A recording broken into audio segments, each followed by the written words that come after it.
జగన్మోహన్ రెడ్డి గారిని ప్రజలు తిరస్కరించారు.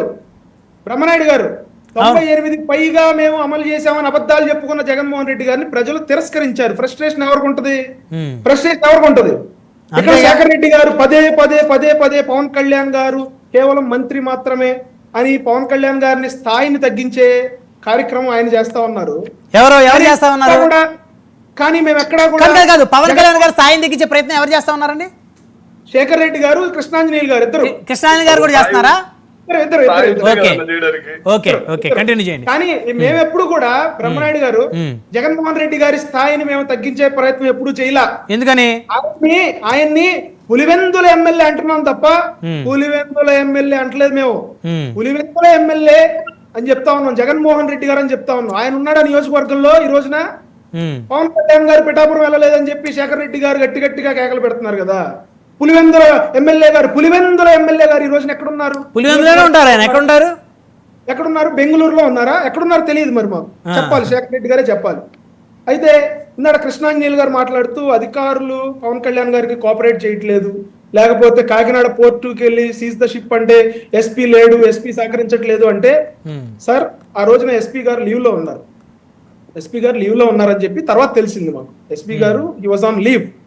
అంతేగాని ఇక్కడ పవన్ కళ్యాణ్ గారికి ఎవరు అధికారులు సపోర్ట్ చేయట్లేదు, లేకపోతే పవన్ కళ్యాణ్ గారి మాట ఎవరు వినట్లేదు అనే పరిస్థితి లేదండి. ఈ రోజున కూటమి ప్రభుత్వానికి ఉన్న పెద్ద తలకాయల్లో చంద్రబాబు నాయుడు గారు, పవన్ కళ్యాణ్ గారు.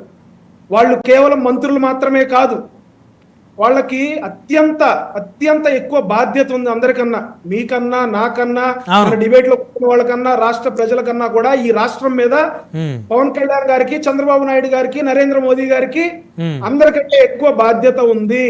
కాబట్టి వాళ్ళకి మంత్రులు సరిగ్గా పనిచేయమని అడిగే హక్కు ఉంటది. మంత్రులకు సంబంధించి లేకపోతే ప్రజలకు సంబంధించిన ఏ శాఖ మీదైనా అడిగే హక్కు ప్రజలు ఇచ్చారు. వాళ్ళకి ప్రజలు ఇచ్చారు. కేవలం maybe on paper Pavan Kalyan garu కేవలం 4 శాఖలు మాత్రమే పర్యవేక్షిస్తా ఉండుండొచ్చు, కానీ ఆయనకి ప్రజలు పెట్టిన బాధ్యత ప్రతి అంశం మీద ఆయన ఉన్నారు. పవన్ కళ్యాణ్ గారు ఉంటారు మా కోసం, చంద్రబాబు నాయుడు గారు ఉంటారు మా కోసం అని చెప్పి ఆ భరోసాని ప్రజలు పెట్టారు. సరే ఒక విషయం ఆగండి. ఇప్పుడు వారేమన్నారు కృష్ణాంజలి గారు, నిజంగానే పవన్ కళ్యాణ్ గారు గనక జిల్లాల సమీక్షలు చేస్తే, ప్రతి జిల్లా కనుక ఆయన వెళ్ళి ఫిర్యాదులు స్వీకరించి భూ కబ్జాలు కానీ లేకపోతే ప్రజలను ఇబ్బంది పెడుతున్నటువంటి ఎవరుంటారు? అధికార పార్టీలోనే ఉంటారు, అధికార పార్టీ నాయకులే ఉంటారు.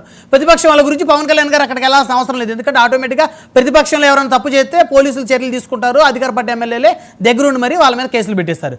ఇప్పుడు టీడీపీ ఎమ్మెల్యే, అఫ్కోర్స్ జనసేన ఎమ్మెల్యేలు అంటే వారి పార్టీ కాబట్టి వారు ఏమీ నోరు మెదిపే అవకాశం ఉండదు. టీడీపీ ఎమ్మెల్యేలు, తప్పు చేసే ఎమ్మెల్యేలు, భూ కబ్జాలు చేసే ఎమ్మెల్యేల మీద పవన్ కళ్యాణ్ గారు గొంతెత్తితే వారు నిజంగా సైలెంట్గా ఉంటారా, తిరగబడతారని కృష్ణాంజలి గారు చెప్పారు. మీరేమంటారు?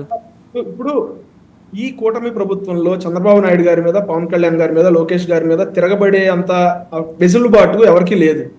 అది వన్స్ ఫర్ ఆల్ క్లియర్ చేస్తారు. ఎవరికి తిరగబడే వెసులుబాటు లేదు. అందరూ కూడా వాళ్ళ లీడర్షిప్ లో పనిచేయాల్సిందే. నిజంగా తప్పు చేసిన వాళ్ళని తప్పు చేస్తున్నారని చెప్తే వైసీపీ లాగా మేము ఎందుకు భయపడతాం? మేము ఎందుకు భయపడాలి? ఎమ్మెల్యేలు నిజంగా తప్పు చేస్తే తప్పు చేశారని చెప్తారు. కిరణ్ గారు స్ట్రైట్ గా క్వశ్చన్ అడుగుతా, చెప్పగలుగుతారా మీరు? అన్నేనా మిమ్మల్ని? అడగండి. ఇప్పటి వరకు జనసేన పార్టీకి వచ్చిన ఫిర్యాదుల్లో ఎన్ని ఫిర్యాదులు మీరు క్లియర్ చేశారు మీ పార్టీ తరపు నుంచి, పార్టీ ఆఫీస్ తరపు నుంచి? మొన్న పిఠాపురం ఆవిర్భావ సభ వేదికగా చెప్పారు నెంబర్స్. ఆల్రెడీ 10,000 పైచీలకు అర్జీలు వస్తే అందులో 2,000 పైచీలకు అర్జీలు ఆల్రెడీ క్లియర్ చేశాము. ఇంకా 7,000 పైచీలకు అర్జీలు ఉన్నాయి. ఆ అర్జీల్లో ఎక్కువ శాతం రెవెన్యూకి సంబంధించి వస్తా ఉంది, ల్యాండ్ లిటిగేషన్ కి సంబంధించి వస్తా ఉంది, డాక్యుమెంట్స్ తారుమారైన విషయాలకు సంబంధించి వస్తా ఉంది. గత ప్రభుత్వంలో ఎవరి మీద కోపం ఉంటే అక్రమంగా భూముల్ని 22A లో పెట్టిన అంశాలు మా దగ్గరికి వస్తా ఉన్నాయి. పవన్ కళ్యాణ్ గారు చాలా క్లియర్ గా చెప్పారు, అక్కడ వైసీపీ వాళ్ళ, టీడీపీ, జనసేన అని కాదు, ఎవరు తప్పు చేసినా కూడా వాళ్ళ మీద చర్యలు తీసుకుంటాం. డైరెక్ట్ గా అధికారులు తీసుకుంటారండి, పవన్ కళ్యాణ్ గారు కాదు. అధికారులు, సంబంధిత అధికారులు, ఆర్డీఓ గారు, ఎంఆర్ఓ గారు, విఆర్ఓ గారు ఆ స్థాయిలో వాళ్ళు ఆ ఇష్యూస్ ని క్లియర్ చేయాలి. ఆర్డీఓ గారు, ఎంఆర్ఓ గారు చర్యలు తీసుకుంటే అధికార పార్టీ ఎమ్మెల్యే ఊరుకుంటాడా అనేదే కృష్ణాంజలి గారు అనేది. ఇప్పుడు nobody is above all and above the law అండి. ఇక్కడ మంచిదే కదా, అలా ఉంటే మంచిదే. అదే చెప్తా ఉన్నా. ఇప్పుడు ప్రభుత్వం రెవెన్యూ సదస్సు నిర్వహించింది, బ్రహ్మనాయుడు గారు. కంక్లూడ్ చేయండి. వచ్చినాయి ల్యాండ్ లిటిగేషన్ కి సంబంధించి ఒక్క నిమిషం నేను చెప్తాను, నన్ను కంటిన్యూ చేయను. 2 minutes. కొన్ని వందల సమస్యలు వచ్చినాయి. పవన్ కళ్యాణ్ గారు విశాఖపట్నం వెళ్ళినప్పుడు అక్కడ మేము జనవాణి ప్రోగ్రామ్ పెట్టుకోనివ్వలేదు వీళ్ళు. పవన్ కళ్యాణ్ గారిని అడ్డుకుని ఆయన హోటల్లో కూడా వెళ్ళనిచ్చే పరిస్థితి లేదు ఆ రోజున. ఎందుకో తెలుసా? వైజాగ్ లో ఎక్కువ భూ కబ్జా కేసులు ఉన్నాయి. వాళ్ళందరూ కూడా జనవాణిలోకి వచ్చి పవన్ కళ్యాణ్ గారికి ఫిర్యాదు చేస్తే అవంతా బయట ప్రపంచానికి తెలుస్తాయి అని చెప్పి ఆ రోజున మా జనవాణి పెట్టుకోవడానికి వాళ్ళు అధిక పర్మిషన్ ఇవ్వలేదు. పవన్ కళ్యాణ్ గారు నోవోటెల్ లో పెట్టుకున్నారు ఆ రోజు, తర్వాత రోజు. కానీ పోలీస్ అధికారులు పంపించి మీకు పర్మిషన్ లేదు, మీరు పెట్టుకోవడానికి అవకాశం లేదంటే పవన్ కళ్యాణ్ గారు నోవోటెల్ లో పెట్టిన జనవాణి కార్యక్రమాన్ని కూడా ఆయన ఆ రోజున రద్దు చేసుకోవడం జరిగింది.